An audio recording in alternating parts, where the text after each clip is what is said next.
Welcome to the DL Gaming Podcast. This episode, we're going to try to add decapons, blueprints, and not for broadcast to your Steam backlog. But first, my name is Christian. I'm Taylor. And I can't imitate Emilio even if I wanted to try. My name's Amanda. I can read, so he's already out. So anyway. Welcome. That's just a little dig. You'd have to know the full context by listening to the pre-show, which you can find by becoming one of our Patreon. And you can find our Patreon and anything else that you want on dlgaming.com. So sorry, dlgaming.net. My bad. Wow. Apparently I can't read. I am a little bit more closer to Emilio than I thought. All right, so in this episode, we ping things. I'm going to start it off because why not? I'm already here talking. I'm going to start it off with LudoNarraCon that's going on.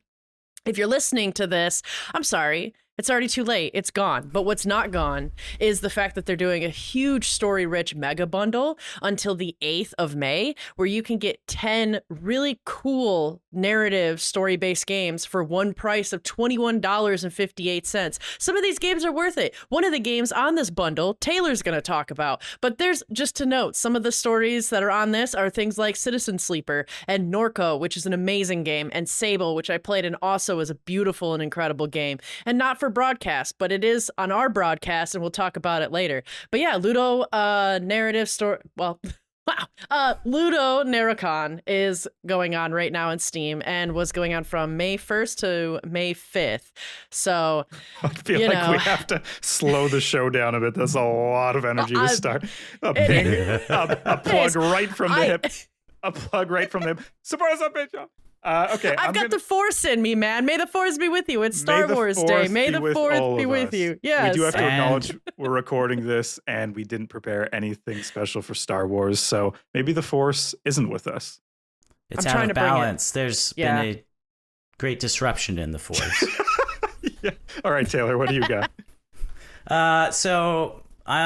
My ping to this week is actually something really cool. EVE Online's developer, CCP, is making a medieval-style tome of epic poetry in the Icelandic style. They are an Icelandic developer, and they are going to take stories from the game, from events that have happened in EVE Online. Okay. As well as some memes, various different parts of the history, because EVE Online is like such a player-driven experience, and so they're collecting these stories and are going to write them in the form of an epic poem, and on real vellum using the blood of their fans. Oh, like, do you donate? How's the collection? I love it. They are maybe it's better if I don't know the details. They are collecting donations of blood from EVE Online fans, and I am sorry, but I don't know exactly where you can go to donate. I don't know if it's restricted to Iceland only or if you can ship it there somehow. But yes, they are actively collecting blood donations, and they will be using the blood to write on actual animal skin vellum this epic poem. The rest of the blood they are donating to the Icelandic blood bank, so it will be that's good. Used for good purposes. It's for a good cause. Taylor, do you think this is gonna fuck up future historians? Someone's gonna find it. Like aliens are gonna find this. They're like, wow, the storied history of the people of Earth written in the blood of the people who experienced it. So many ship battles. Yeah. Weird how they managed to get to space exploration in the 2000s. Yeah. But then, after that, they're still trying to launch rocket ships. Odd. Yeah. Odd that they went back in time. And what's a griefer? What's a griefer? Yeah. Cool. I'm going to ping the We Love Every Game name generator. So this is a little fun piece of technology. You can Google this, and it's going to mash up two tags on Steam and come up with just sort of a clever name. So I mashed up motocross and Faith, the Motocross and Faith tags on Steam, and I got Crosses and Cross Tracks, which I thought was fairly clever. That's pretty good. And I guess I wanted to ask Taylor, Amanda, give me 2 tags on Steam. Let's mash them up live, see what this thing comes up with. You go first, Amanda. Alrighty, sounds good. I'm just like randomly moving my mouse around and then clicking whatever comes up. So the 2 tags I got is mining and psychedelic. Ooh. Okay. Give me some Deep time. Rock Galactic's probably the first one, right? Mining. It is pretty psychedelic. And psychedelic. Those are 2 awesome random tags to get, by the way. I agree. Okay, so this genre is called Trippy Tunnels, which perfect, by the way. That is great. I love it. Perfect. By the way, the expression on both your faces, completely worth it. Like open shock, amazing. All right, Taylor, what do you got? All right, I have Bullet Hell and Romance. Okay, Bullet Hell and good. Oh, so great. Good. Okay, it says Love in the Line of Fire. I like it. Okay. I like it. I like that it. Sounds like an autobiography written by, some World War II veteran. Yeah. Okay, so WeLoveEveryGame.com has a bunch of fun little applications, I guess, like this. There's like a janky physics simulator that you can explore the Steam page with. So it's just a fun website to fool around on. If you do check it out, head to the Discord, let us know what tags, like what funny tags you're matching up and the result. I'd love to see it. And now we're going to be moving into highlights. So those are the games at the top of the show and the games that we've been playing this week. And Amanda is going to start us off with a very special deck of haunts. Super, super special. So we are not on Twitch right now because this game is an embargo. It comes out and releases. I believe it releases, though, like the day after we go live on Tuesday and release the episode. I could have sworn. Or May 7th. So what is this game, right? This game is a base building deck builder roguelike. Or roguelite, sorry. So it's just like you went to the random, Steam tags and mashed them all together. This is a great game for that. But I felt that this game was incredibly gruesome and way more complex than I thought it was. So essentially, you have 28 days and you are the haunted house. Like you start and there's a room with this big beating heart. And when you hover over that room, you can hear the heart beating even louder, because I feel like this game actually has a lot of really amazing tiny details that I love. I love a game that has a lot of detail to it.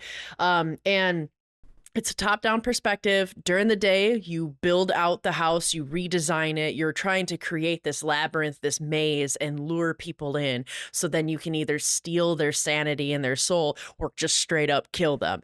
And each day you build out the house, and each night people come in and you have to, with the cards that you're dealt, which you get 5 cards, usually randomly a turn.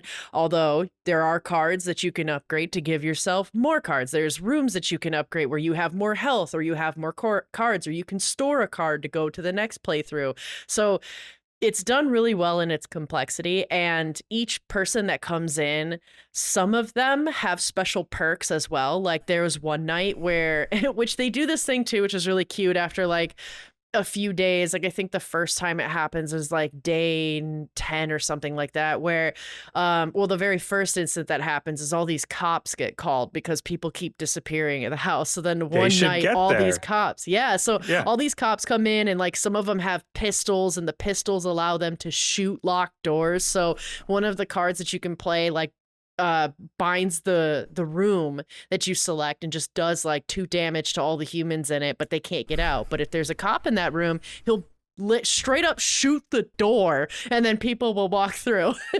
So which is cool. But like one of the ones as well is after a while, like people call an exorcist. So there's like a team of priests and like holy worshipers that all come into the house. And so like at one point there's just like 9 people in the house that just show up, and they have different cards where you can pick up one human and move them to the other. And some cards only work on a solo human, and that solo human can't even be with a dead body.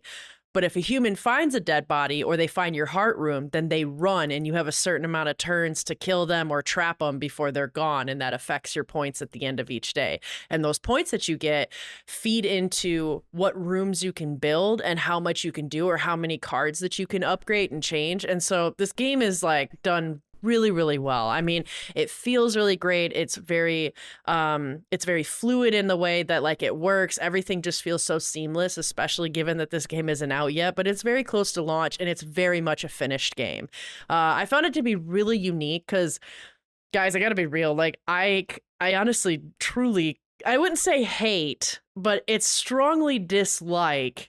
And not a Bobby dislike where I secretly love it and I just shit on it, but like I strongly dislike rogue-like games and roguelite, and like I don't like replaying shit. Like even if it has a really good replayability, I don't like that as a part of the game mechanic, and yet this game I can't stop fucking coming back to and playing.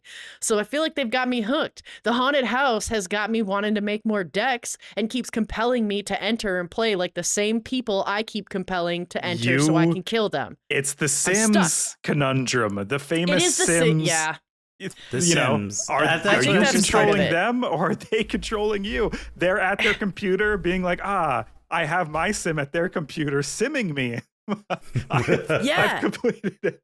So, well, I think there's a bit more to it, but you're right. I think that is one part of it, the base building aspect of it, because you also can upgrade the rooms. There's like a thorn room that you can get where if anybody walks in, they get like a -2 of their health, but then you can upgrade that to like a torture room and it does like double damage on top of it. And so all these things stack. They have these cards called Night Song cards that for the whole night, it'll apply for every single card that you do. They're typically like, if you would drain somebody's sanity, you'll also do the same amount in damage. And those combos are fucking goofy. Like they're insane. Like I could have one person in a room by themselves and then like 6 people in another room. And if I have one of these solo cards that will like drain 4 and give people insanity in the adjacent room and use that with that Night Song combo, now everybody just dies instantly. Like there's been a few combos where I've just been like mouth open, like,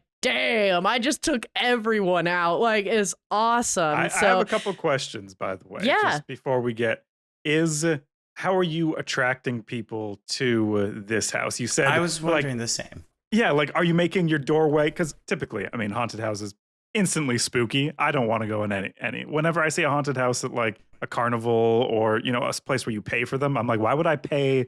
Doesn't make any sense to me. So, what are you doing to get those guys in there? So in a way, you're not. I think it's just a part of what happens every night is that people come in and it's the different kinds of people.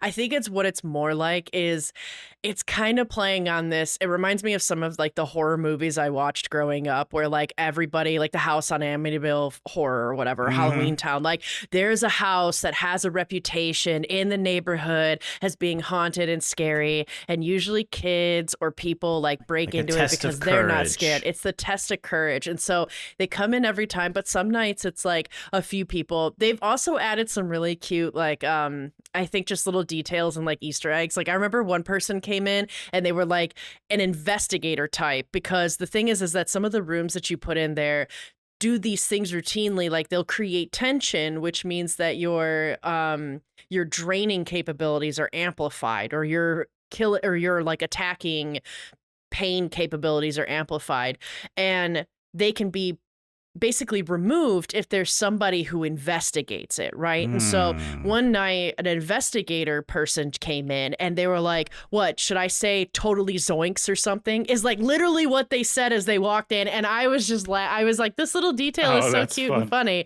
Like so I love that. And in a way. Yeah. Like Scully comes in, they're like, what are we solving today? Yeah, come on, it's Fox and Mulder.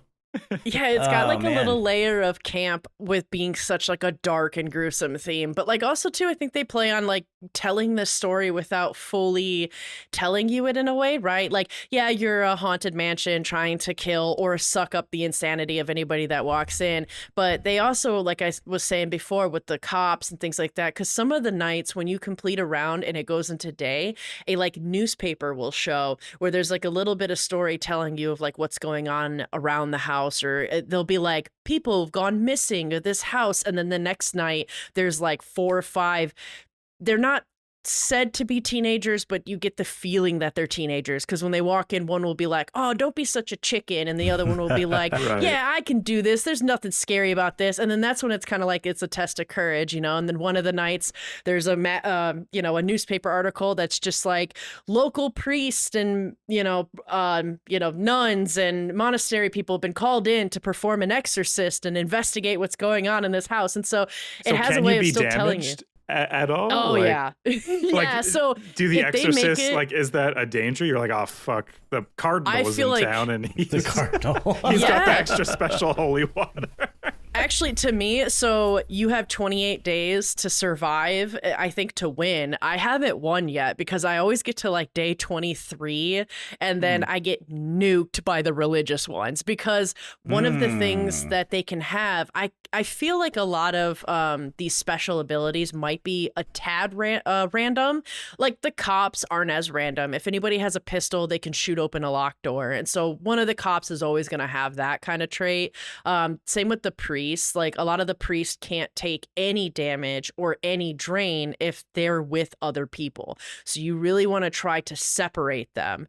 And there's cards to do that. There's cards where you can just move them randomly to a different room, and 9 times out of 10 they're going to be alone. That happens in the priests hauntiest of houses. The priests derive their power from their flock. Other people. Exactly. Oh, okay. And one of the nights, it happened somewhere in the 20s. I think it might be 24 or something like that. Basically, there's like 9 priests that all descend on there, and a lot of them can't be moved by cards. So it makes it very hard. And a bunch of them can enter the house in any door. So I've had it happen sometimes where I build this crazy ass labyrinth and it's amazing. And then one fucking person just starts the whole round like 2 doors from my heart, and I don't even see them because my labyrinth has gotten so elaborate, like in my camera, that I don't even notice them. I'm looking at like the 7 people that are coming in the I have normal the Hall way. of Mirrors, the thorns, the creaky floor, the poltergeist, and this motherfucker just comes in through the side window saying Ave Maria. and then he fucking attacks my heart, and a lot of those priest dudes too like can start a ritual. So like they see the heart and they'll just start performing a ritual where every round they attack the heart, and it gets hard. Like the game has this way where there's been so many moments where I'm like, oh, that was easy. Ha! I am so strong, big strong haunted house. And then something like that happens and I get wiped in like 2 rounds, and I'm like, okay, game, fuck, I see you. All right. This is tough. All right. Let me try it again. It's tough. And so, it's tough being a haunted house out here. It's hard. In this I'm just economy, trying to drain everyone. Yeah. In this economy, I'm the only house in the country these days. There used to be 7 of us. It's just haunted houses aren't what they used to be. Yeah. No, they're really not. I do want to touch on a point though that's really funny, because I think you said it as a joke when you were talking about we got the Hall of Mirrors and the poltergeist. You literally listed like the last 4 rooms that I've upgraded in my house, because I do have a Hall of Mirrors, and there is a witching bell that summons this witch who shows up randomly as a poltergeist and creates tension. And like I said, tension's really nice because it's kind of like this like negative buffer on them that allows them to be way more vulnerable for attacks. And so you do always want to lay down tension. But man, I'm having such a blast with this game. Like I said, awesome. It makes me want to keep playing and keep coming back. There's nothing spookier than a creaky floor in an abandoned. By the way, like if that isn't like that adds tension to me. Like I've been in a couple abandoned buildings, and if I'm on a floor that creaks, I'm like, well, there could be monsters here. I don't know. Like my mind just starts wandering so easily. Yeah. It's that that feeling. Yeah, that feeling of dread that kind of slowly ramps up that tension as you're talking about. Yeah. My question is, so you have a heart, right? Mm-hmm. The house has a heart, and so the goal is to keep your heart safe. Yes. And if the heart dies, then the house dies. Okay, but so I get all that, but then is there a story, a narrative? I think so far what I've just been seeing with like the story is that you are just trying to survive and expand. I haven't seen like any kind of background, so to say, of like why you're there or how you came to be, like any origin story like of the haunted house. I haven't seen anything of that yet. Because like I said, I have no idea. I'm kind of wondering if I go through 28 days and then I get a little bit of that lore and then we start over again. I actually don't know. Right. And so it could be. So I keep trying. But like I said, this game has really quite the way of making you feel like you're crushing it. And then it just takes like 3 rounds and you're fucking got. It pulls the rug out from under you, much like you do to your guests. Mm-hmm. Exactly. Wait, it's like it's day 28 and you get that bit of story, like all these Satanists descend on the house, but they're like positive, like they're hanging cobwebs and they're like, I don't know, doing spooky things to make your house spooky. That would be pretty funny, yeah. The Satanists show up and have fun. Yeah. Mm-hmm. They're like putting crosses upside down. And then your heart grew 3 sizes that day. Yes. Well, that's because I'm putting down mechanical rooms. So yeah, you can add rooms to give yourself more heart and kind of more of a defense, which is cool. Okay. And I really like the base building part of it, but of course I love base building stuff. I want to play this game. And this game is very similar to the game I'm going to talk about, Blueprints. I was just going to say we've got a lot of house building games. It's a theme. Yeah. It's themed. Theme is house and combos, and so like, because I kind of wanted to ask you guys, like, I feel like a lot of the combo styles in this game, Deck of Haunts, is really good. Like, they have such a beautiful way of stacking on top of each other, especially when you play a Night Song card where it applies to the whole time you're playing, which is just amazing. Well, it applies to the whole night, obviously, that you're playing, not the whole 28 days. But is there like a standout card combo that you guys can think of off the top of your head that you've done in a game where you're just like, oh yeah, great combo? In Slay the Spire, I don't remember the specific name of the cards, but I got the achievement to get to boss 3, defeat all 3 bosses without losing 1 HP.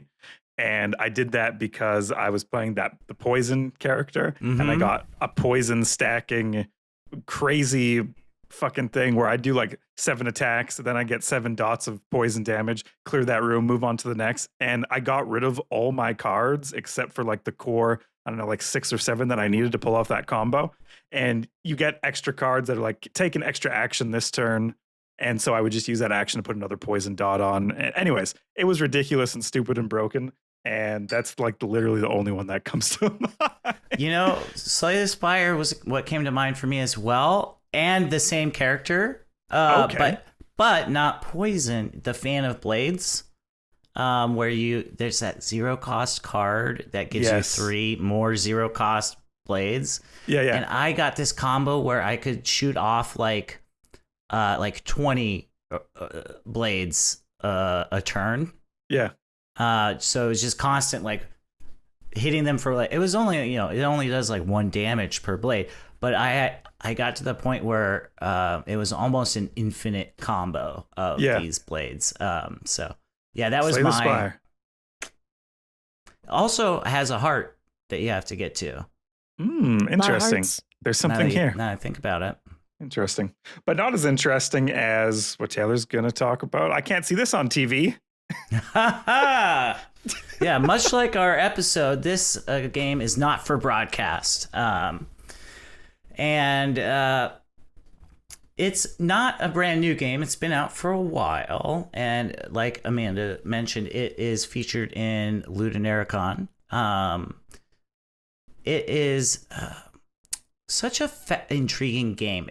I almost struggle to like classify it as a genre. Okay. I kind of think of it as a collage. Like, we have our mashup tool. Could it be useful? Okay, you talk, I'll mash up, and I'll see what we... Okay. But yeah, so it integrates various different types of media into the game. Particularly, the main feature is FMV, or full motion video. So to kind of set the stage, so to speak, we have your player character, and you are a new hire at a TV station, and you are running the broadcast live as it happens, right? And so, what you're looking at on screen as you play the game is the broadcast studio controls, right? So there's camera 1, camera 2. There's a censor button because, if someone says a word that's not allowed on public television, you have to censor it. Taylor, is there a gong? I wish there was a gong. That would have really that would have been a better censor for sure. Okay. And so we've got like these various buttons and things that you need to control in order to produce the best television that you can. Yeah. And as the game starts out, it's like I said, you're kind of new to this, and so the previous person who was running the studio left you notes, little sticky notes to kind of give you advice on how to run. And at the end of each broadcast, you get stats back, of like people tuned out because you didn't switch the camera to who's talking, right? So someone might be talking, but I left it on someone who's just sitting there, or like I left it on the weatherman when they're doing the an weather interview. was over. Yeah. And so that all is playing into it, and so the control aspect of the game, like the buttons that you press and everything, looks like a video game, but the actual broadcast itself is the full motion video. It's actual live actors in these recorded clips, right? That are the broadcast. And so that's what I mean when I say it's like a collage, because you have 3D art assets, that is the studio, but you also have real life video. And so that's kind of the base premise of the game. Then as it progresses, the news stories start to change, right? And what you discover is that the country that you're in, which is presumably England, because all the actors have English accents, is descending into totalitarianism, like politically unstable country. There was an election, things are going really bad, and the way that you cover this, and what choices you make as the producer of the show, will influence this timeline. Like, that's so cool. I love that hook. Yeah. And it goes down to what ads you choose to play. Oh my God. Yes. Each day for the broadcast, you're given like 3 tapes of ads. And there's one that like the TV station owner is like, I want, this one you have to play. Because the sponsors paid us, so you got to play this ad. But then the others you might have a choice of. And so at various points in the game, there are like these critical moments where you can make moral decisions, right? Like, do I show this ad that is advertising vices versus do I show this ad that is advertising like social unity, right? And then it like I said, that influences as well public perception, which the government, this totalitarian government, is responding to. And so it's almost like you're the only TV show anyone watches in the country. Yeah. But one channel. Yeah. So there are 42 hours of real video that you can use, and you won't see all of it in one playthrough, because there are also 14 different endings that you can love get. this. This is so cool. I wonder who made this game and like what type of background they had in broadcasting. Before you get to how this game made you feel, I just want to go back to the Steam mashup tool. So I did FMV and dystopian as you were talking. I know it has so much more, but it gave me full motion misery, which I thought was kind of that That would be a That's great good. genre title for this, actually. Yeah, Full Motion Misery makes a lot of sense. All right, cool. But anyway, so we've got these things, and as the country or the political climate is shifting, you also see that reflected in the hosts.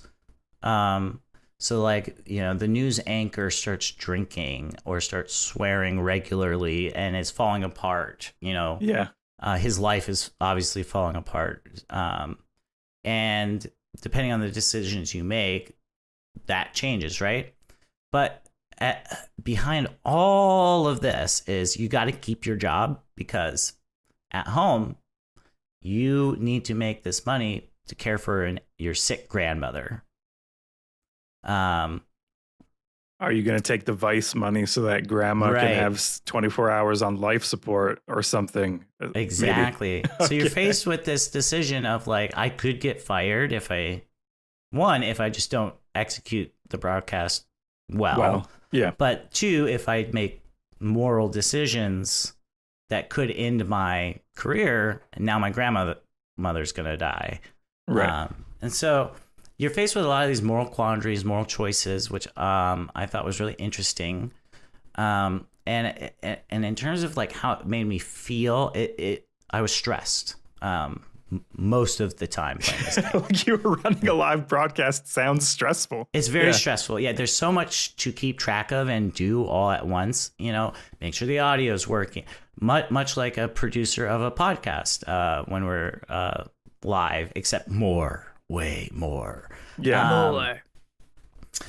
So yeah, I was constantly stressed, which I think was the developer's intention, because it's reflective of the characters in the game, right? You know, they're in a stressful atmosphere politically.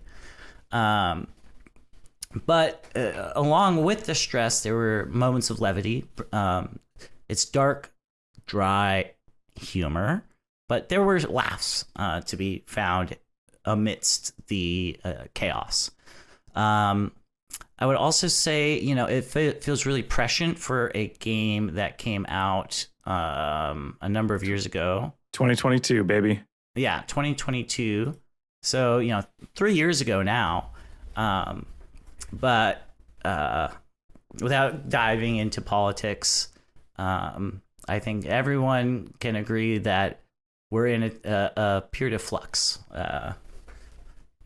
regardless of what country you live in.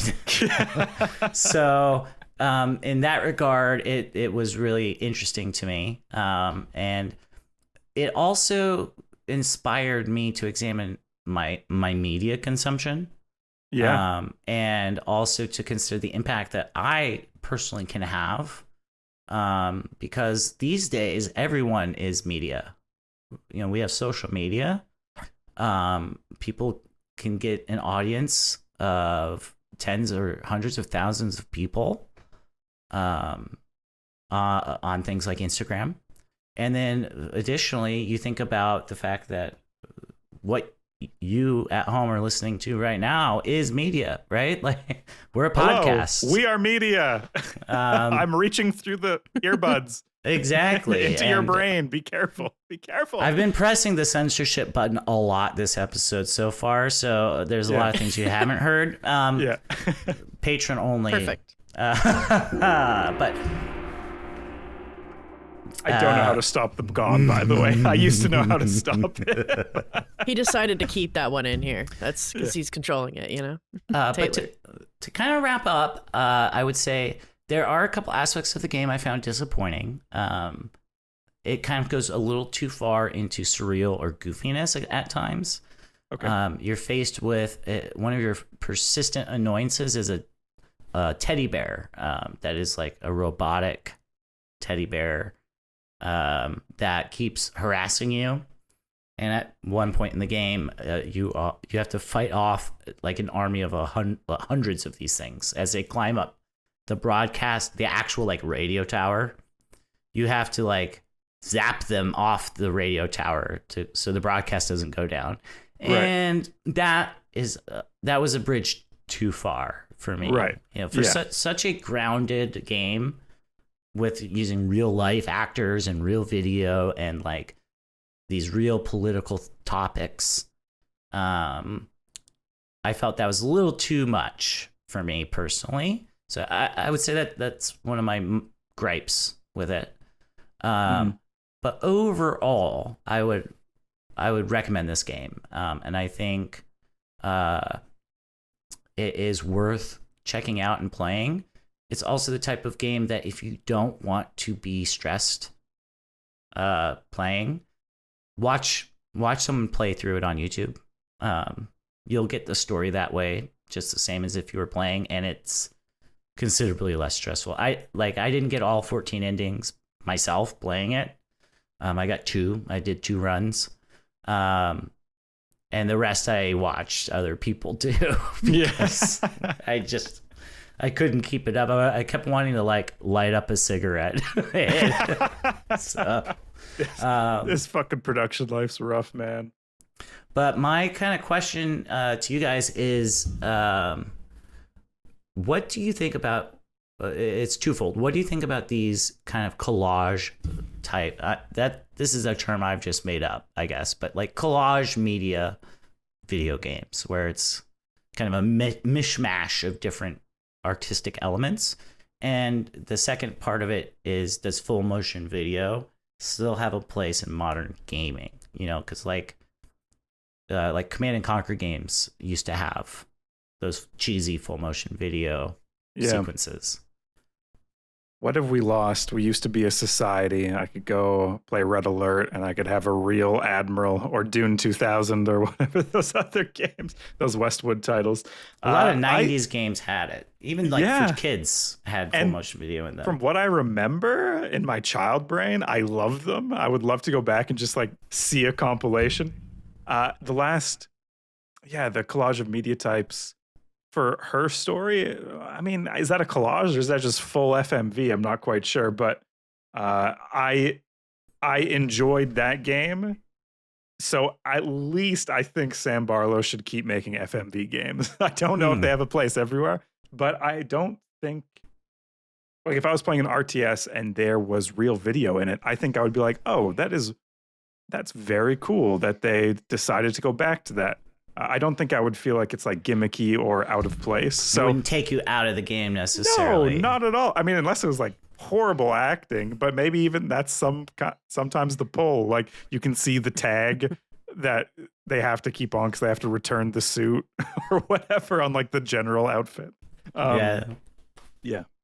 I don't know. I'd like it too. Like, I think it's cool and it has its place and that we keep having it. You brought up a really good point with like Sam Barlow games. Like, I would hate to watch that go away because those have been such amazing games.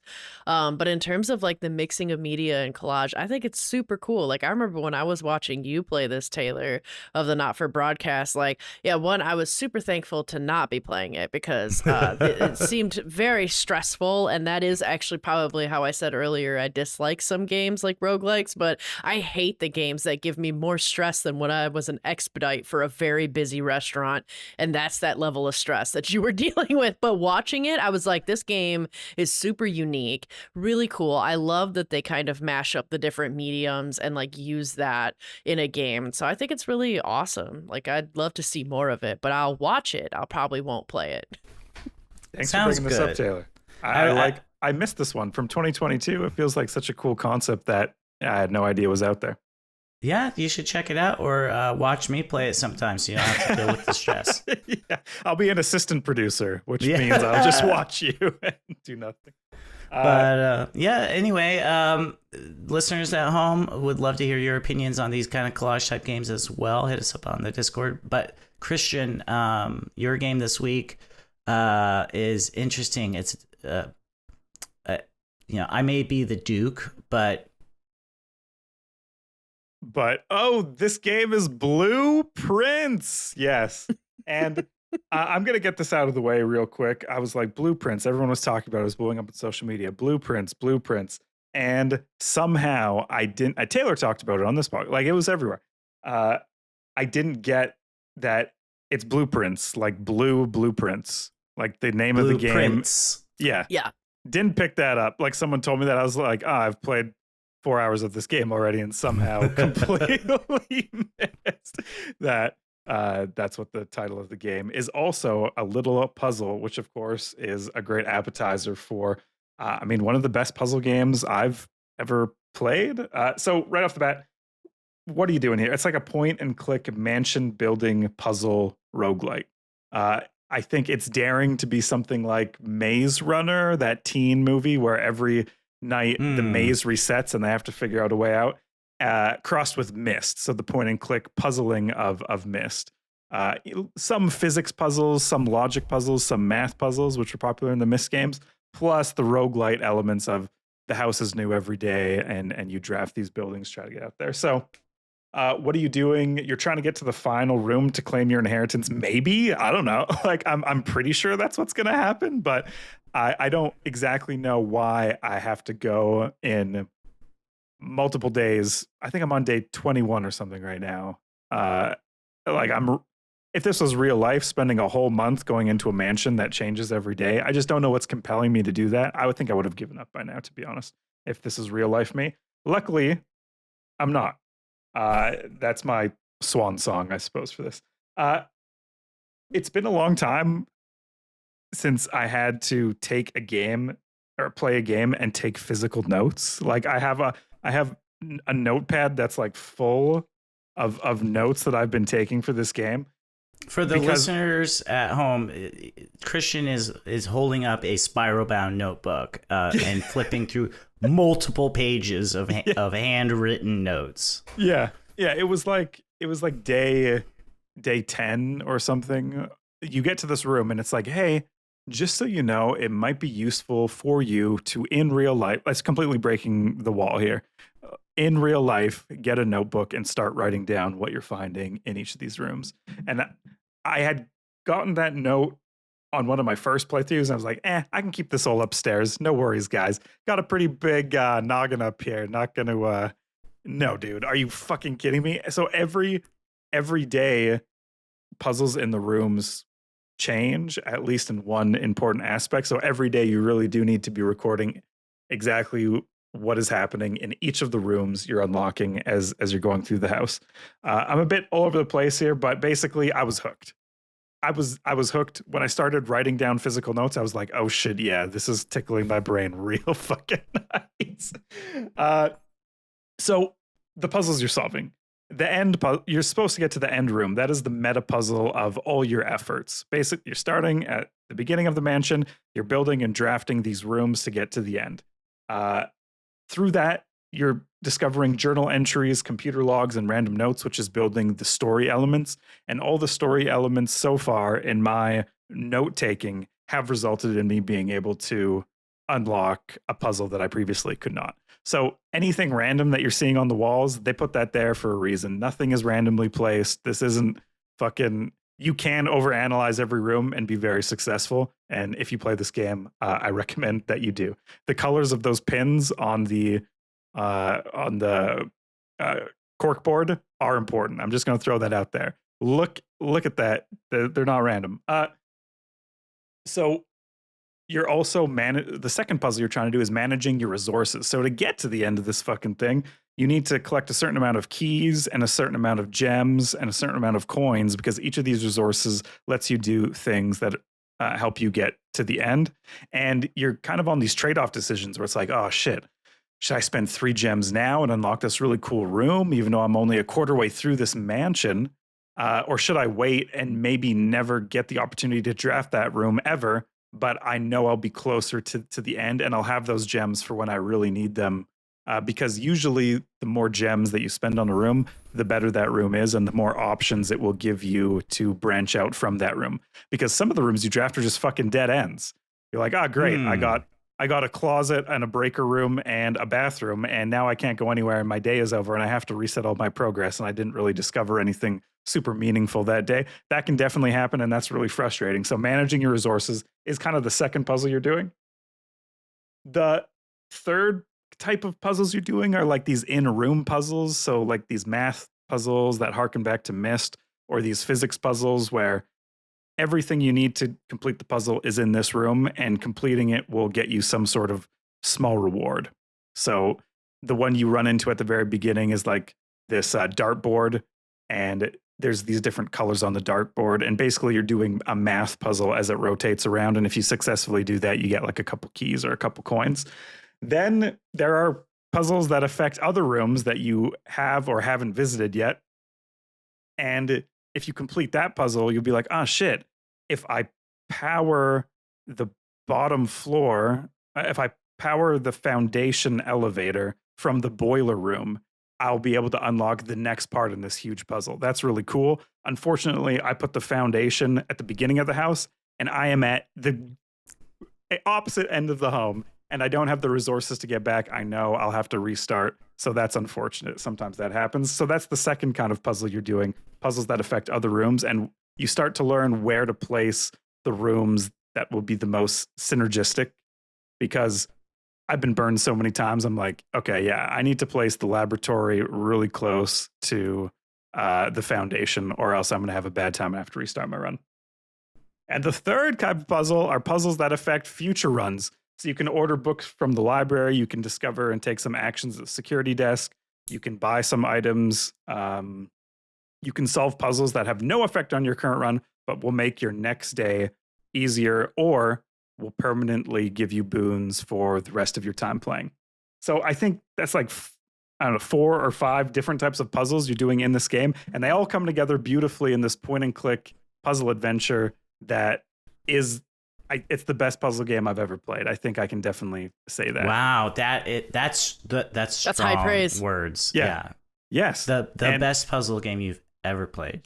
I guess the best puzzle. So I recently also played Manifold Garden, which was such a trippy puzzle game that really made you think outside the box. But this narrative style puzzle, like this is what, like 1,000 times better than Myst, if that is like a benchmark for some people. Like they've taken everything good about that game, everything good about modern game mechanics. They put this really compelling story in it, and it almost feels scripted. Like I'm going through it and I'm like, wait, am I another sim in the simulation? Like, am I smart, or is this the way the game is meant to progress? Right. A lot of the puzzles feel like on the brink of what I'm capable of mentally as a human being with an IQ level of whatever IQ that I have. You know, like it feels almost too good to be true that in the back of my brain, I'm going, did they design it so on day whatever 15, I finally have the mental capacity and have taken enough notes to unlock this puzzle? Like, I don't know. It's good game design, probably. Also, I might be really smart. I don't know. Maybe there's just an AI that's running in the background that is, some sort of producer responding to you. Yeah. Like the director from Left 4 Dead. Or it's because you wrote notes. So, for sure. Writing down the notes. Yeah, I'm really glad that you were giving some of those pointers, because I was looking away writing them. I just got this game and I'm excited to check it out myself. So I'm like, okay, the pins, the color is very important. Pay attention to that. So yes. Nothing is accidental in this game. Nothing. Very few things I think are accidental. You really feel like an investigator, and it's really it's just a fun process to try to unravel. Oh, there was that in the beginning room. There was a painting of a stag and a stage, and the letter that hangs off those two paintings is E. So that room was E. So what does that mean for where I am now? You'll get it if you play the game. It's crazy. Okay. Last thing, I didn't know I could go outside until day like 10. You start every day pointing at the entryway of the room, pointing forward. And if you unlock rooms on the side of the building, those are the only ways that you can look outside. It's this like beautiful green valley, like mountainous valley sort of thing. And I'm like, wow, that's really nice. And then one day I saw like a little trail, and I was like, wait, there's a trail. Maybe that's just random. And then the next day when I restarted, I just turned behind me, and the front door is wide fucking open. You can walk around this house outside. I felt like such a dingus. I was like, oh my God, I've been spending so much time in this house. I haven't even considered the possibility that some of the puzzles in this house affect what happens outside, because there's some locked gates outside. There are some puzzles. You very quickly realize that I think the room that you get to in the house is just going to unlock something outside the house for you to do. That's my theory. I don't know for sure, but that's the feeling I'm getting. So if you're like me, turn around, buddy. Just do a 180 and see what's behind you out there, because it might surprise you. So that's my time with Blueprints. I mean, I play this game at the end of most days. I have my notepad. I have like a tea. It's not stressful like the game Taylor was talking about. It's not exciting. It is like a satisfying slow burn roguelite. I think most people in the world would like to like. My mom could play this game very easily. Like, it's super accessible. So yeah, definitely worth a buy. And I wanted to end on a specific. Wait, do you guys have any questions? I do, actually. Okay. Yeah. So outside of the pun name, which is a fun name, so you were saying the end goal is to get to a particular room? Like the meta goal is to get to one particular room? Yeah, so the end, you start off on your blueprint when you unfurl them. There's the room, the entryway, that is colored in box. And then there's a room at the far end of the house that's a colored in box with nothing in between. And so you're trying to get to that room. And I kind of wanted to do this review without spoiling anything. So anyways, when I got there, I was like, oh shit, I didn't have exactly what I needed, let's say. So I think that's the end goal. But as I said, I think maybe that just unlocks another fucking puzzle, because this game. Right. It could be another layer. Yeah. Also, I was just wondering, if you make it to day 23, will the priest show up? Yeah. Amanda's watching me this whole time walk around. She's like, "Oh, put the garage there. That'll build tension." Yeah. Like, oh yeah, you think that room's gonna go there? Ha! Psych, thorn room. Then just teleport on. Yeah. In the tradition of making fun of other casters who aren't here on the pre-show, I know Emilio found the run button in Skyrim, like after he put in hundreds of hours, as he tells that story, which is hilarious, by the way. But do you have something in the game where you were like, oh yeah, you can turn around to go outside and there's all this fucking shit to do over here? That's probably the first thing most people, I would assume, would do in Blueprints, but for some reason I didn't. Is there anything that comes to mind for you guys where you just overlook something really simple in a game and you kind of felt like a bit of a silly Billy? Yes, I've certainly had those experiences more times than I would care to admit. Okay. I like to think I'm a pretty smart guy, think outside the box, but a lot of times the box it gets me. There's a game that I'm a big RPG. Let's go. I'm a big RPG fan, right? Yeah. And I've played a ton of different ones. And there was one game that you need to level up and do all these things in order to progress, right? And to beat the harder battles, etc. I didn't realize that you could level up. And so I played through this game at level 1, like probably 3/4 of the like 60 hours I'm playing this game. Yeah. At level 1. And every battle that I'm fighting, I'm like, this is so hard. This is like maybe the hardest game I've ever played. I'm fighting I had to redo the battles like maybe 50 times to finally win because RNG gave me the right number. Right. And so this was the game itself is actually one of the Infinity Engine RPG games, Icewind Dale. It was the first one that I played before I tried Baldur's Gate. Okay. And I was young. I was maybe 6 or 7, but it was one of those that's like very excusable for sure. Keep pressing forward, but yeah. How about you, Amanda? Anything you figured out too late? You're like, I can crouch in Modern Warfare? Fucking wish I would have known that. No, I'm a genius. No, I'm just joking. I'm joking. I've run into multiple. I just talked about one earlier, how like I was playing a whole bunch and didn't realize that some people could pop in at random fucking doors and then just show up at my heart and just destroy it. Yeah. Anyway, another one that kind of came close to my mind, just whatever popping up, was how important dodge rolls are with ESO. I didn't realize for the longest time how to like roll and dodge that way, and that just changed every boss and everything once I started learning how to do that. Nice. A lot of times I'm really slow to learn how to like parry and block and forget about that too.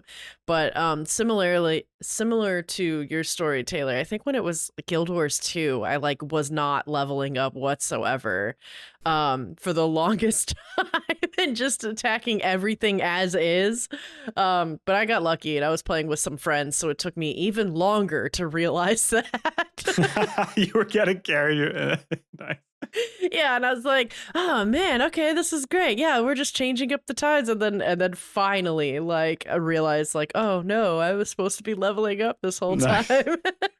All right, guys. So that was the games we really want to add to your backlog this week. Let us know if you end up picking any of them up in Discord, especially blueprints. I'll share my notepad with you. I'll scan it, send it to Discord. I don't care. My discoveries are your discoveries, but I want to be, maybe I should put some spoilers in that, because the process of making these notes was maybe one of the best parts of that experience. So maybe I'm taking that back. Make your own notes. Yeah, filthy fucking heathens. Let's share notes.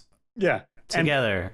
If you listen to my review back, I used maybe certain particular words that maybe stood out. Anyways, that might be worth, this segment might have been a little bit of a blueprint situation. Are there layers to this? Yeah, Ooh. there were layers to this segment. Oh. And now we're going to move on to On the Radar, which is games that have caught our attention, but that we haven't played yet. And Taylor's going to start us off. Religious themes, I feel. Yeah, Tainted Grail. Well, I wouldn't say too religious. The game is called Tainted Grail, The Fall of Avalon. This game is currently in early access, but is due to release into 1.0 very soon. It's a first-person perspective RPG or action RPG, like Bethesda games, like Oblivion Remaster, or like Skyrim. Got it. And in fact, the developers themselves say on the Steam page that this game is a love letter to that genre. Okay. So, in terms of like what you can expect out of this game, all the tropes that are associated with first-person RPGs like Skyrim. So you expect melee combat, expect spells, expect enchanting, expect crafting, expect,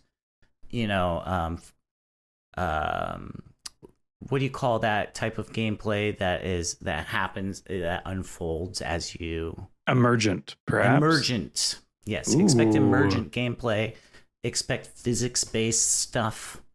And as of right now, since it's not fully finished, there are occasions where you could swing your mace at an enemy and then they just ragdoll off to Jupiter. Nice. That's the best. Yeah. Honestly, that really is a love letter to Bethesda. Yeah. When the giant just kind of flies off. Yeah. They loved it so much. They added the bugs too. They're like, we're gonna do this right. We're gonna do this authentically. Purposeful bugs. And then they also include other systems. This is like a systems-based game, So we've got things like fishing, blacksmithing, alchemy, cooking, mining, farming, managing your house, etc. So all of those systems are present in the game as well. Which I think is even a step beyond what most Bethesda games have. They've touched on them here or there. In Fallout 4, we had settlement building. But what it really seems to me, having not actually played the game itself yet, is that they've taken all of these inspirations. They proudly wear them on their sleeves. They're not saying we've reinvented the wheel or anything like that. They're saying, no, we just took all the things from the games we love and we are putting them into our game and doing them in a way that we think is the most fun. Honestly, super cool pitch. I'm like, yeah, go, like, do it. Like, yeah, I might buy that. Like, agreed. Well, yeah. And there's something to the honesty of it too. Yeah, right on their really Steam page, they're appreciate. like, expect some smaller or bigger bugs. Yeah. They're super upfront about it. They're like, these are influences and this is what, we're not ashamed to admit it. Yeah. So I love that attitude. What is really intriguing to me, though, is that it is set in Arthurian legend, King Arthur, right?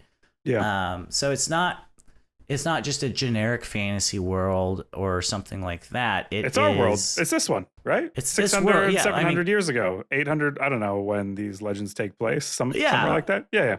The Lady of the Lake, random woman in a body of water distributing swords is no system for government, that kind of thing. Yeah. But I love the Arthurian legends. I love that time period of history.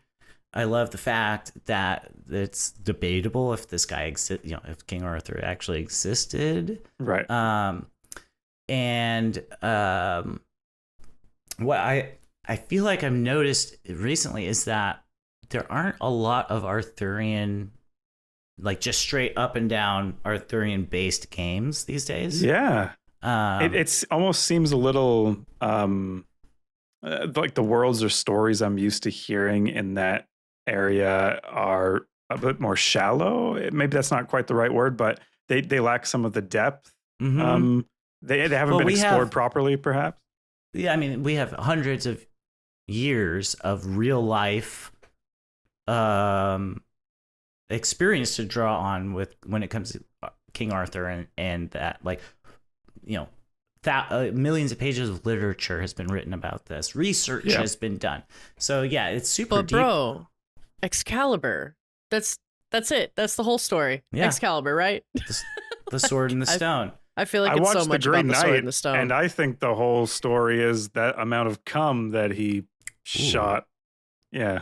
Have you guys seen The Green Knight? That's an Arthurian legend. That, but I did know it was based on King Arthur or Arthurian legend. So he shoots much cum. He shoots big wads. He gets like tempted by, maybe it is a lady of a lake. No, lady of a house.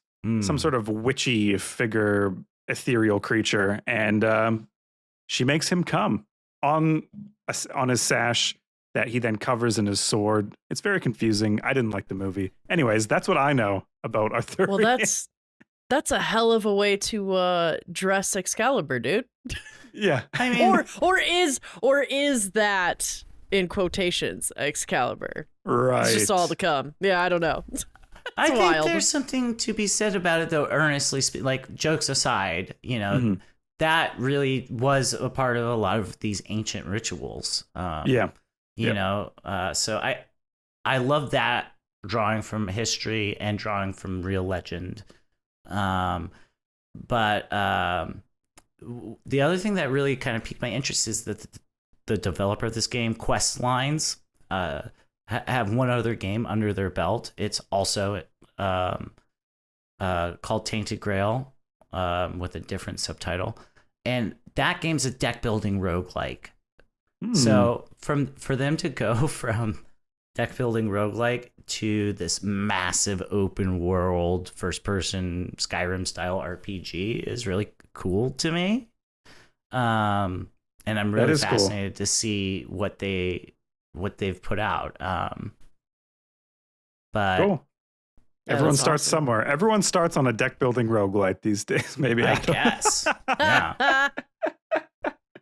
All right, Amanda, what's on your radar? Yeah, my radar is a game called Wizordum. I think that's how you pronounce it. Wizordum. Yeah, Wizordum? Yeah, sure. It's a Wiz retro... or dumb? Yeah, Wizordum. I think it means like of like of kingdom, like Wizardum, I guess, is kind of where my mind's at with this. P or be dumb. Oh. I mean, fair. If those are the only two options, I'm choosing P. I'm choosing dumb. Bro, I need to pee. If I know one thing about me, it's that I need to So there's no piss involved in this game. This game is like a boomer shooter action first-person shooter where you are a wizard, obviously, and this ancient seal has been shattered, which unleashes all of this chaos. And so you're one of the last mages. So you go on this quest to find the source of the chaos and the corruption. And they have this whole like fantasy classic from the 90s. They talk about how their inspirations from Hexen and Heretic and that it's kind of like that. And this game is very much a love letter to the old 90s boomer shooters. It reminded me of Doom, of course, classic boomer shooter, and it's really fun, but it has this like modern twist on it, obviously, in that it's got a wide range of weapons. There's a lot of different weapons that you can use. The game feels incredibly fluid. It looks visually amazing, especially for a retro game, right? And so it's got a bunch of puzzles, and you avoid traps, and there seems to be a bit more of story to this. There's all these challenges, and so this is a really cool game. I think the coolest part of it, though, is that they have a level editor where you can design and create your own custom adventures and full-fledged episodes inside of their in-game editor, which is, I think, the coolest part. It's really neat. I love that That's awesome. aspect of thing. Neverwinter Nights had that. Divinity Original Sin has that. We should have like a community contest or like game night get together where we just choose a game like 6 months ahead of time and say, hey guys, in 6 months, we're going to just play through everyone's custom fan creations and we're going to judge them or something like that. Like, especially if it comes with all the tools and it's fairly intuitive, you know? Yeah, if it's easy to use. The other thing is that I've never heard of a level editor like that being included in a boomer shooter. Yeah. RPG games, sure. Yeah. Super Maybe this Mario should be Maker, the one. Yeah, Maybe, platformers, but boomer I mean, shooter. this could be the one. It just came out. April 29th was the release. There is less than 400 reviews total on this, guys, and it's got 93% of very positive. It's in an introductory offer right now for the next 2 or 3 days, and it's $17. So for $17, yeah, we can get on it. That'd be cool. That's Maybe. Wizardum, kind of like Kingdom, not piss or dumb. So that's gonna get me forever. Speaking of Amelia, just Taylor's delay. Somehow you can be two things. No, that was too much. The way you delivered it was just I thought it was P or dumb. Love that. Yeah. The game I'm going to be talking about is Let Them Trade. It's basically Catan auto chess. You place the buildings, the villages, farm, mine, and make themselves, but you are the person that controls the trading levels between the different types of settlements. What caught my eye about this game is Catan is actually my family's annual Christmas game. Usually we go until 2 a.m. We're all barely like cognizant. We're wanting the game to be over, but we also all want to win. It's fairly competitive, except we play the 6-player expansion pack. Except for my mom. She is just a horrible player. She'll trade any resource away because she loves her children. She's just the most cooperative, loving, caring, nurturing person you could ever want in your life. But it's super annoying in a game of Catan because she'll just like give things to my sister for like later benefits, and then those benefits never materialize. I'm like, Mom, she's not gonna give. And she's like, well, I just want her to do her. Yeah, I just want her to have the longest road. Like that sounds really good for her. Not knowing that me and my sister are in a dead tight race to 10 points. Okay, Mom, get it together. So this game kind of seems like you're playing with my mom at Catan, where it is a peaceful version of Catan. You're not competing. These different settlements aren't competing against each other. It's just all about sitting back, growing, watching people trade, and having like the visual effect of a Catan board kind of unfolding in front of you as you're placing these games. Visually, you're placing hex tiles. The game happens literally on like a dining room table, so it's very inspired by that. Yeah, just a single player, chill way to play cute. Catan, as if you're playing with my mom. Sniper Senior, if you will.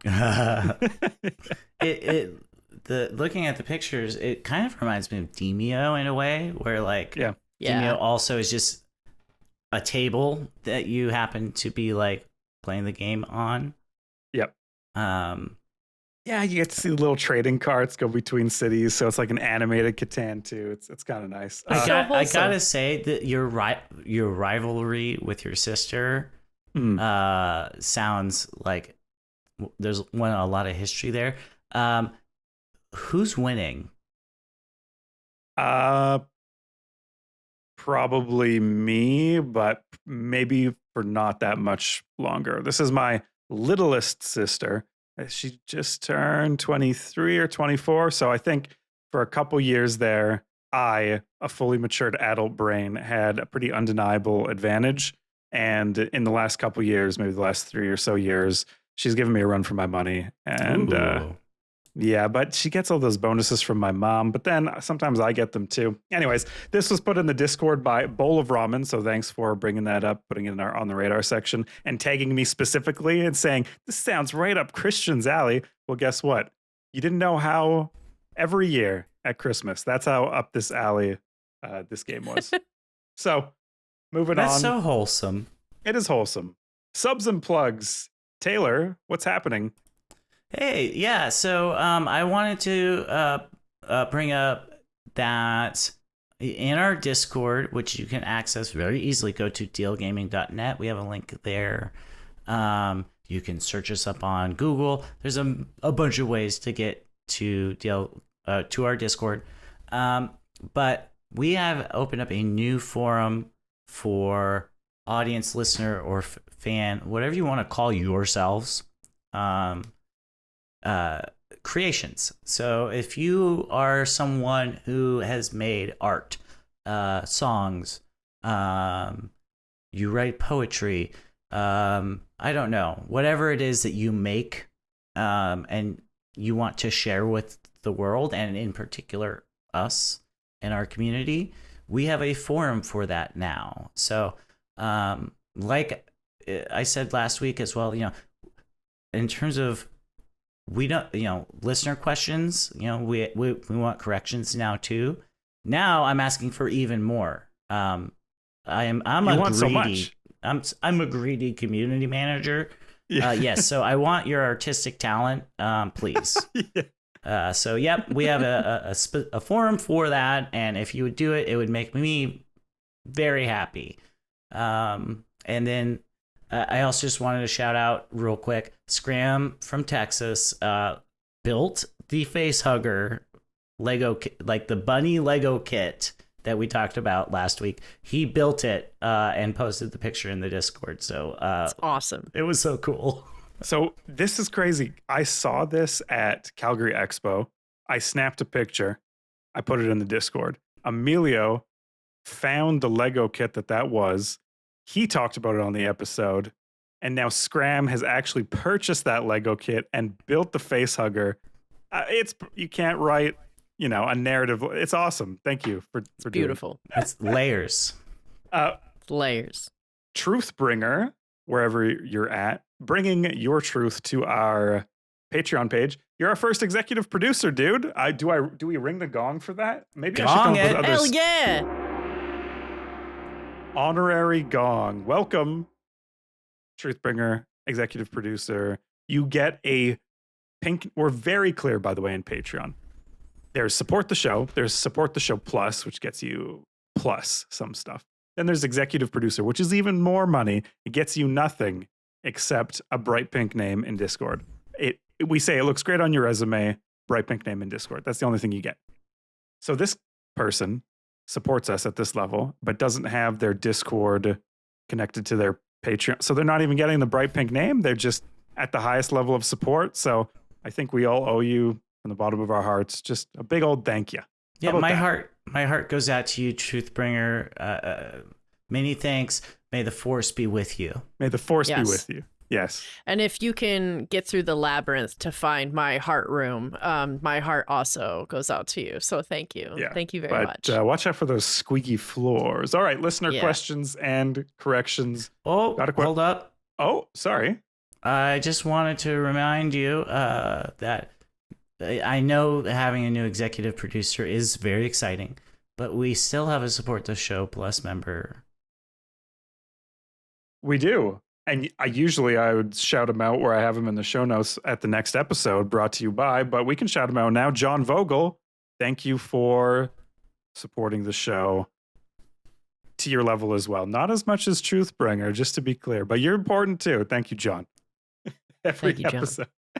Okay, now listener questions and corrections. Got a question or a correction? Ask us on Discord. Zap, what came first, everyone? The chicken or the egg? And defend your choice. Amanda, let's hear it.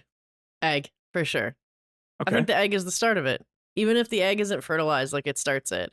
And if you ask me where the egg came from, I don't know, some gobbledygook concoction of organic material, boom, egg. That's what I'm going to say. I also think the egg. There's nothing to Really? defend. You guys both think the egg came first? We have two Absolutely. eggers. Two hard Wow. eggers over here. Yeah. Okay, I've got a hot take. You're both wrong. And the question is wrong as well. Zap, you're wrong. In fact, they both came at the same time. And the reason being is that They're in a loving relationship and they know each other's Well, patterns. no. So what we do know as factual truth is that in the ancient past, aliens seeded our planets with life, Yes. right? I mean, we know that. That's why the pyramids are there, for the starships to land and dock on. And Yep. what they did was they brought chicken and eggs together at the same time. And Yeah. they placed them in Southeast Asia, in the jungles there. So Right. Well, I mean, can we get Truthbringer in here to really tell us and bring us the truth about this? Because we need- got two eggers and one double dipper who's like, it's both. Yeah. I think we need Yeah. to get to the bottom We need of an this. executive producer in here to set us straight, I think. Yeah. I'm on Taylor's team now. I'm a double dipper. Goodbye, Team Eggers. Aliens, they just make more sense. Yeah. Bring it them up does. I mean, no question. no question. I'm gonna hold out. Eggs all day. The lone Eggs for the egger. win. The lone egger. That's the me. Gua'uld, Yeah. as we know, brought them here. So through the Stargate.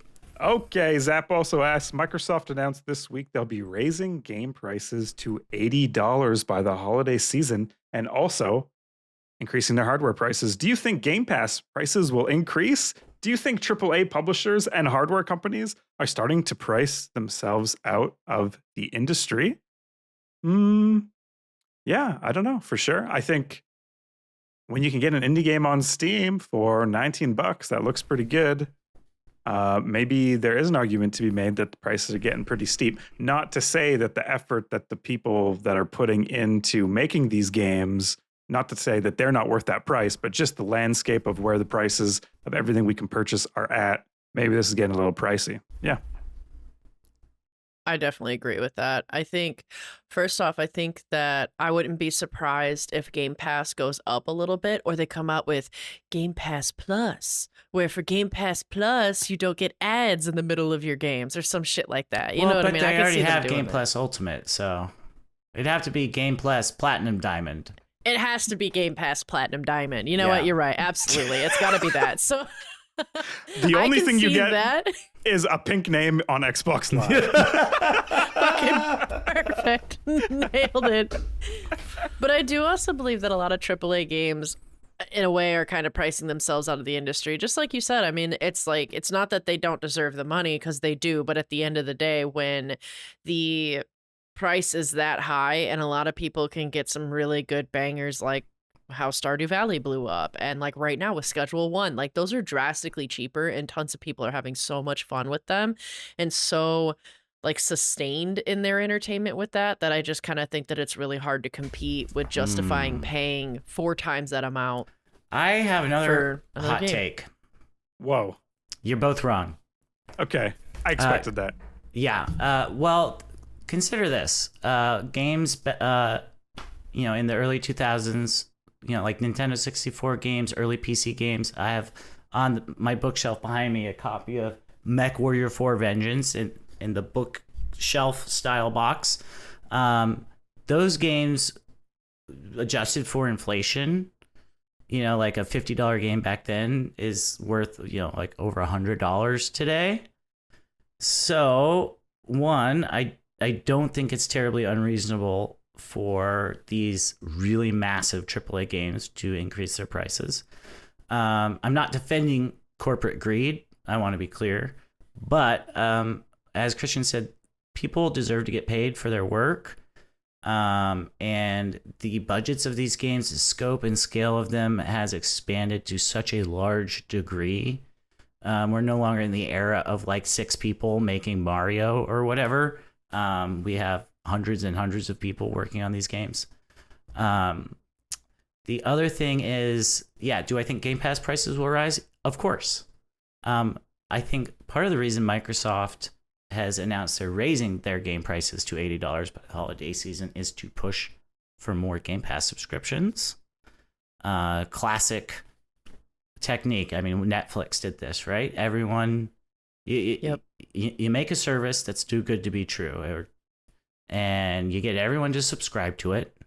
Then once all the competition's gone and people are used to using your subscription, you start to raise the prices. Spotify's done it. I mean, this is not new. But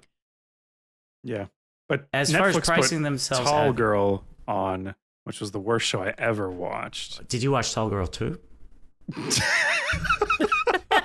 I should have. I have. I'm invested. And honestly, it really does expand the world of Tall Girl in such a great way. Okay. But that aside, go ahead, Amanda. I was going to say, I want to make a comment, though, about your thing, because I get that, like, of course, raising the prices of AAA games is, in a way, completely worth it. I mean, they've been the same price point for the longest time. But just as you talked about Mech Warrior, during that time, even though you look at the cost of inflation, Mech Warrior didn't have like all of this competition though, like it does now. Like the market is incredibly saturated now, where there are so many games, so many options. What people don't have is the time to play all of it. So something like Game Pass is a smart call, and like you said, a really great way that they can get people in on these games and get them used to the subscription and then kind of have them. But like AAA games has kind of been like that to us for a very long time. If you look at AAA games as being a subscription in a sense in our lifetimes, now it's getting to the point where there are so many other options for us that we don't have to be sucked into the subscription of AAA gaming, which is what a lot of us have been with consoles and growing up, and there just being not a lot of developing studios or competition. I think there's another aspect to this that you're missing, and that is actually good for the industry. So let's say AAA games are now $80, right? Christian, you just brought up the point that, there are amazing indie games for $20 on Steam right now, or less. You can go to itch.io, pay $5 for some game. Oh, and now right? those games are even more attractive, Taylor? Is that exactly? So by AAA games pricing themselves at a much higher price point, honestly, I see that driving more customers to the indie gaming space and more dollars being spent on these smaller developers. We could solve, I like where you're going with this. We could solve so many universal problems if the next Call of Duty was $450. Right. Millions of gamers would be like, I want to play a video game. What will that they'll log on to steam.com perhaps, and they will go, what in the heckin' doodle is happening in here? Look at all these fun games. BattleBit remastered. Oh my gosh, it's basically Call of Duty. $20, and we would solve systemic issues in our society. I like it, Taylor. Yeah. That's just my point of view. Man has to be a contrarian. Well, so wait, that sounds like you're agreeing that yes, AAA is starting to price themselves out of the industry. I think maybe a part of him is. I think we have a bias, as we are all PC gaming nerds who buy a lot of games every year. Speak for yourself. No, just kidding. But the casual, quote unquote, casual gamer, the average game consumer is buying 1 or 2 games a year, right? They're buying Call of Duty and FIFA. Good point. So $160 a year on your gaming, Not too bad. Not too bad. Now for us, when we're especially as podcasters who are reviewing these games and need to play them, yeah, it's prohibitively expensive because we can't get 6 of them a month now or whatever. But for the average person who gets 1 or 2 a year, totally reasonable. And we do need to increase the much more. $450 for the next FIFA. No, $450,000 for the next. Why stop at arbitrary $100 increases? Let's make the next FIFA purely for Saudi princes.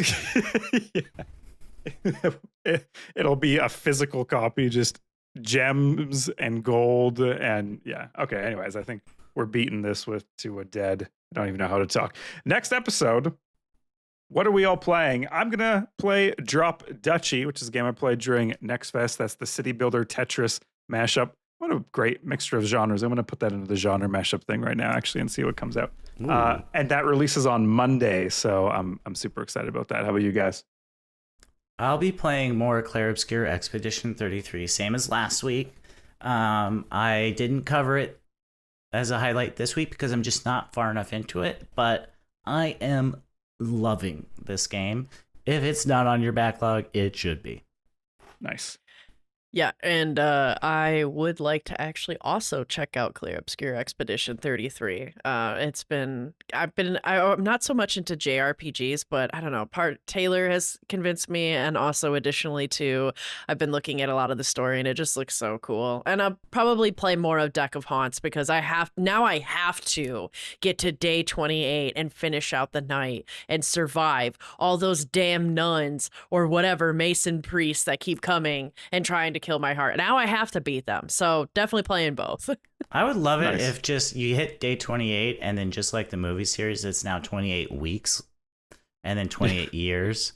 That would be so cool. I did, when you were talking about that, wanted to comment on the passing of time. I feel like it would be much better.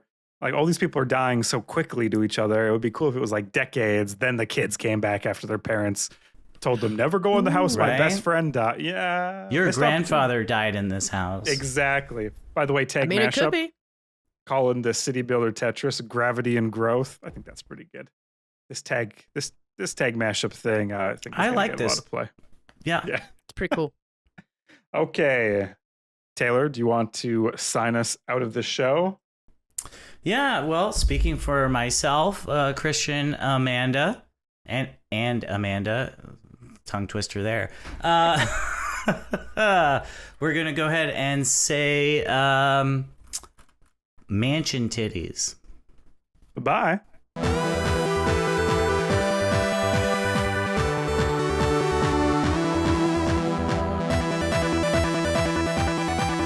can't hear the music. Neither can I. You guys are bobbing your head quite nicely, though, Yeah. I will say.